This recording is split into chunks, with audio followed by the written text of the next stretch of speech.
name is Ramiro Munoz, and my new role here in this club is to be the assistant coach in the first team.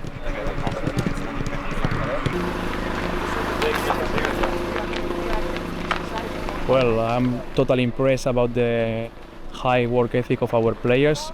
That's a really good base to start to work in this 2025, and also how friendly everyone is. So that's, as I say, really good kickoff of this period with the new club.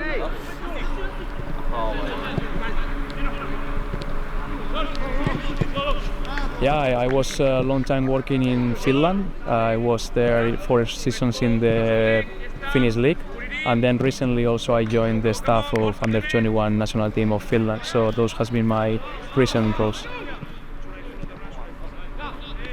What we want, first action, easy. We start from the middle.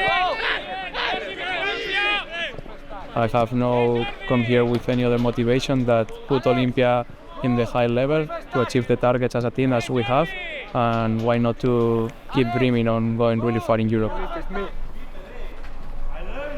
Perfect. Okay, simple. Queremos mais.